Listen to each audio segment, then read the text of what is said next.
Tuberville. Tuberville. Sorry about that. Where are you? Right here. Yes, ma'am. What can I do for you? I wanted to say that I just want to preface my question with the fact that I've been a lifelong Republican who was deeply disturbed by the whole nomination of Trump and his election, so much so that I left the party. And because I felt like the Republican Party was no longer aligning with my values.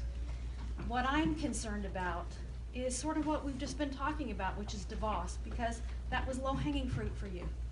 You could have very easily pleased both parties, both major parties in Oklahoma, by not confirming the nomination of Betsy Devos. And so, in my mind, that tells me party over country. So now you're on a committee that is to investigate Trump. How can we trust you? Are you going to put... Well, I would not put those two together. A difference of opinion on Betsy DeVos is very different than a difference on fact when you deal with an investigation. I had a lot of folks that say Betsy DeVos doesn't care about education, doesn't care about kids. I don't agree.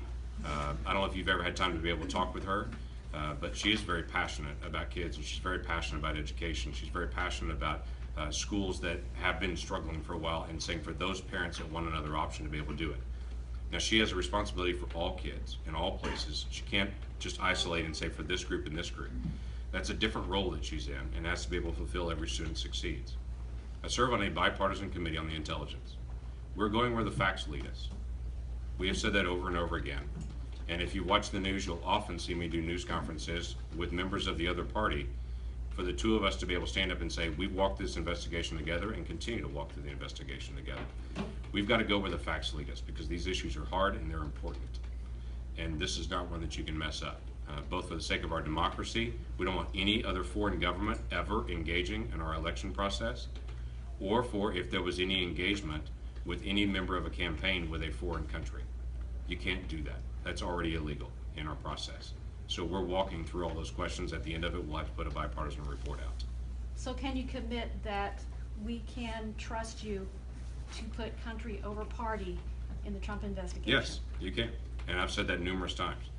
I've said very clearly, we're going to go where the facts lead us, not where the politics leads us, where the facts lead us. And you've got to be able to walk through that, to be able to look at each fact and to be able to make the decisions on it, and we'll have to walk through it together. The Senate committee is a very nonpartisan committee. When you walk through the Intelligence Committee, we work behind closed doors. We work in a room not much bigger than this, and we work through with staff that all have top secret clearance and members that are all very used to dealing with classified documents. And when we work through it, we can ask hard questions with no TV cameras, with no conversation that goes outside the room, to be able to deal with the hard issues inside. Okay. Yeah. We're going to hold you to it. Well, you should. That should be for everybody, by the way, on both parties for it.